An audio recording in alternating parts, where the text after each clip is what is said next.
ሰላም እንዴት ናችሁ? ከሄኖሲስ የቡክ ሪቪው ፕሮግራም ነው።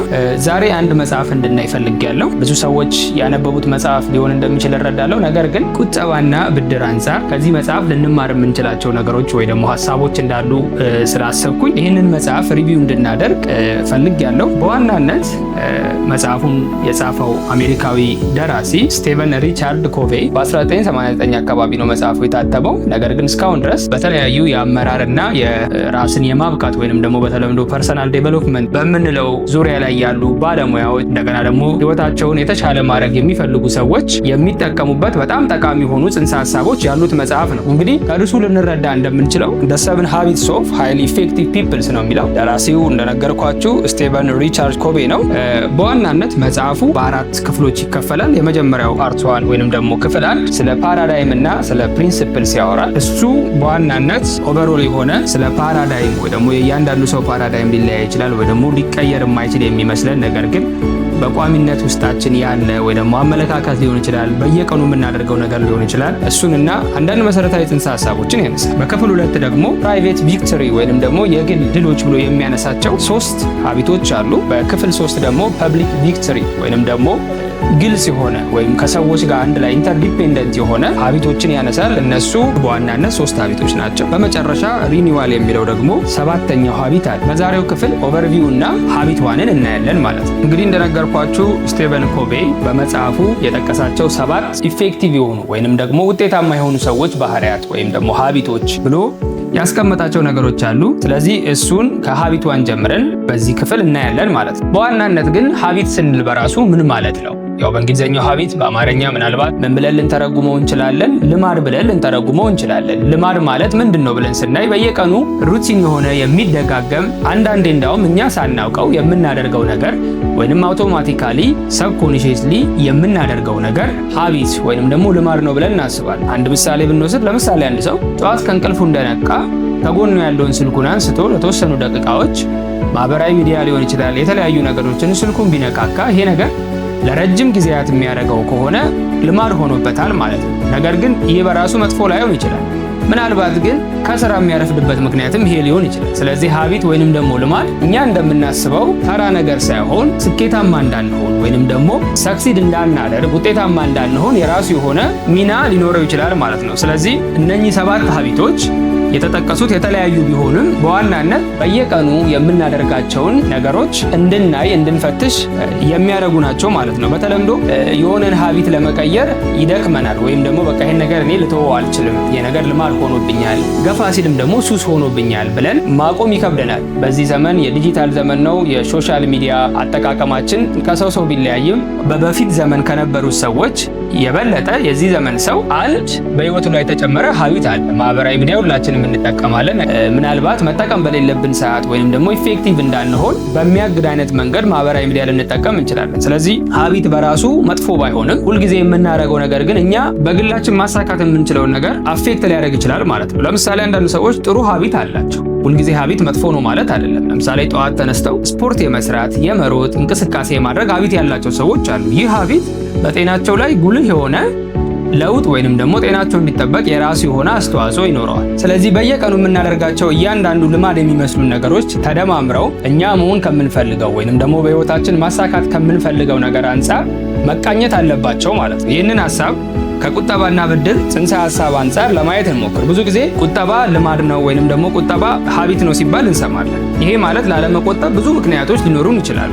ያው ገንዘብ ነው፣ ገንዘብ የመግዛት አቅም አለው። ስለዚህ የተለያዩ ነገሮችን የመግዛት ፍላጎት ሊያድርብን ይችላል። ያ ሰርክል ኦፍ ኢንፍሉዌንሳችን ምንድን ነው? ለምሳሌ አንዳንዱ ሰው ከጓደኞቹ ጋር ሲሆን መዝናናት ሊፈልግ ይችላል፣ ወይንም ደግሞ ሲኒማ ገብቶ ፊልም ማየት ሊፈልግ ይችላል። ኢንፍሉዌንስ የምንደረግበት ወይንም ደግሞ በዙሪያችን ያሉ ሰዎች እኛን የሆነ ነገር እንድንገዛ የሆነ ነገር ደግሞ እንድንጠቀም ለማድረግ ያላቸው ዝንባሌ ሊለያይ ይችላል። ስለዚህ ከሰው ሰው ስለሚለይ እኔ የቁጠባ ባህሌን እየጎዳው ያለው ነገር ወይንም ደግሞ እንዳልቆጥብ ገንዘብ የቱ ጋ ነው ያለው የሚለውን ነገር ልናይ እንችላለን። አንዳንዶቻችን ምናልባት አብዝተን እቃዎች መግዛት፣ ልብሶች ሊሆን ይችላል፣ ጫማ ሊሆን ይችላል፣ የተለያዩ ነገሮችን የመግዛት ልማድ ሊኖረን ይችላል። ስለዚህ ፕሮአክቲቭ ስንሆን ለእያንዳንዷ ምርጫችን፣ ለእያንዳንዷ ውሳኔዎቻችን ኃላፊነት ሊሰማን ይገባል ማለት ነው። ይህንን በሌላ ምሳሌ ማየት ብንችል እኔ ወጪ ብዙ ነው መቆጠብ አልችልም ብለን ልናስብ እንችላለን። ነገር ግን ፕሮአክቲቭ ስንሆን እንዴት ነው ወጪዎቼን ቀንሼ ወይንም ደግሞ አላስፈላጊ የሆኑ ወጪዎቼን ቀንሼ ቁጠባን መለማመድ የምችለው ብለን ማሰብ ይኖርብናል። ፕሮአክቲቭ ስንሆን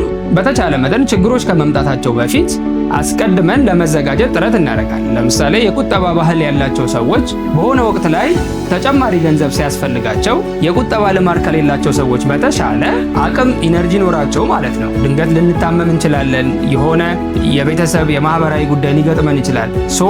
ያ የቁጠባ ባህል ያ ነገር ሲገጥም መፍትሄ ይሆናል ማለት ነው። ነገር ግን ያ ልማድ ከሌለ ችግሩ በሚገጥምበት ወቅት ላይ ያንን የገንዘብ ፍላጎት እንደገና ለማግኘት የተለያዩ ችግሮች ውስጥ ልንገባ እንችላለን ማለት ነው። ስለዚህ የመጀመሪያው ሀቢት ወይንም ደግሞ ልማድ ለምናደርገው ለእያንዳንዷ ነገር ኃላፊነት የሚሰማው ነገሮችን በአዎንታዊነት የሚያይ በዙሪያው ያሉ ችግሮችን ከማማረር፣ ከመነጫነጭ፣ ከመበሳጨት ይልቅ እሱ መቀየር የሚችላቸውን ነገሮች የሚያስብ ነው።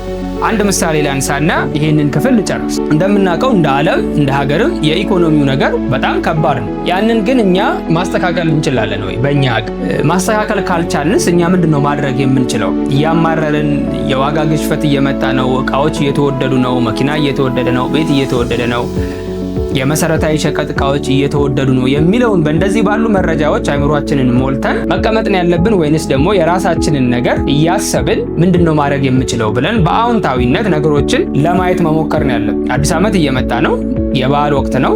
ከአሁኑ አስቀድመን አንዳንድ ነገሮችን ልንዘጋጅ እንችላለን። ነገሩን በአዎንታዊነት ካየነው ይሄ ማለት ተጨማሪ የቁጠባ አቅም ያስፈልገኛል ማለት ነው። ወይንም ደግሞ ንብረት ማፍራት የምንፈልግ ሰዎች ምናልባት እንደሱ አይነት ሀሳብ ያለን ሰዎች ምናልባት እጃችን ላይ ትንሽ ገንዘብ ካለ ተስፋ ቆርጠን በቃ ይሄንን ነገር እኔ ማሳካት አልችልም ብለን ከማማረር ይልቅ ያንን እጄ ላይ ያለውን ገንዘብ ምን አይነት ቦታ በወስደው በምን አይነት መንገድ ሴቭ ባደርገው ደግሞ ተጨማሪ አቅም ፈጥሬ ያን የምፈልገውን ንብረት ማፍራት እችላለሁ የሚለውን ነገር እንድናስብ ይረዳናል ማለት ነው። ምናልባት አንዱ ፕሮአክቲቭ የሆኑ ሰዎች ወይም ደግሞ አዎንታዊ የሆኑ ሰዎች የሚኖራቸው ልማድ ወይም ደግሞ ሀቢት ምንድነው? በእያንዳንዱ ውሳኔዎቻቸው ላይ በግብታዊነት ወይም ደግሞ የሚወራውን መጥፎ ዜና ሊሆን ይችላል መሰረት የሌላቸው ወሬዎችን ሰምተው ሳይሆን በመረጃ በስነ ስርዓት እዛ ላይ ተንተርሰው ነው ውሳኔዎችን የሚወስኑት። ምክንያቱም ብዙ ጊዜ ሚዲያውንም ብናይ ሊሆን ይችላል ሰዎችንም ብናማክር ምናልባት ስለሆኑ ነገሮች ስለተመሳሳይ ለምሳሌ ስለ ቁጠባ ሊሆን ይችላል ስለ ብድር ሊሆን ይችላል የምንሰማው ነገር አዎንታዊ ያልሆነ ወይንም ደግሞ ኔጌቲቭ የሆነ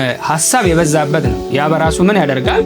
ስጋታችንን የበለጠ ያነራል፣ የበለጠ እንድንፈራ ያደርጋል። ስለዚህ ውሳኔያችንን ባልተገባ መረጃ ላይ ተንተርሰን እንድንወስን ያደርጋል ማለት ነው። ይሄ ማለት አንድ ሰው ዘይት መግዛት ቢፈልግ ዘይቱ መለካት ያለበት በሊትር ነው። ነገር ግን በኪሎግራም ለክቶ ሊገዛው አይችልም። ልክ እንደዛ አንዳንድ ነገሮች መለኪያቸውስ ምንድን ነው? ምን በምን መለካት አለበት?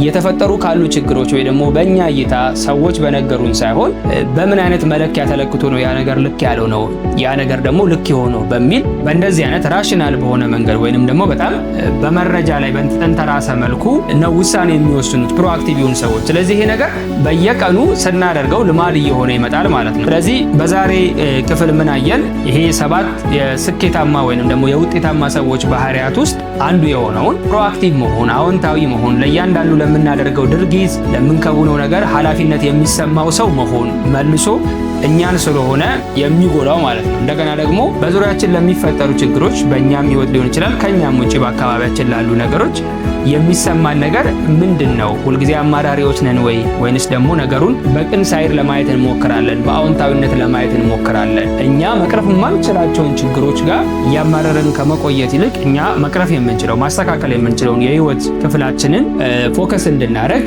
ይረዳናል ማለት ነው። ስለዚህ ይሄ በስቴቨን ኮቬ የተጻፈው መጽሐፍ በጣም በትላልቅ ተቋማት ደረጃ የሚጠና ከዛ ውስጥ ደግሞ ስኬታማ መሆን የሚፈልጉ የአመራር የንግድ ሊቃን የሚያጠኑት መጽሐፍ ነው። ይሄንን ግን ከግል ደግሞ አንጻር ስናየው በተለይ ደግሞ ከቁጠባ ባህር አንጻር በእኛ ሀገር ያው ለምን ትቆጥባለህ ገንዘቡን ምን ያደርጋል ቁጠባ የሚሉ ተውቶች ሊኖሩ ይችላሉ። ነገር ግን ቁጠባ ተጨማሪ አቅም የምንፈጥርበት ለሆነ ለአንድ ግብ የምናስቀምጠው ገንዘብ ማለት ነው። ስለዚህ ስለ ቁጠባ ስናስብ ኢፌክቲቭ የሆነ ደግሞ ውጤታማ የሆነ የቁጠባ ሀቢት ያስፈልገናል የሚለውን አይተናል። በቀጣይ ክፍል ደግሞ ሁለተኛውን ሀቢት እናያለን። ለነበረን ጊዜ እጅግ አድርጌ አመሰግናለሁ። መልካም ጊዜ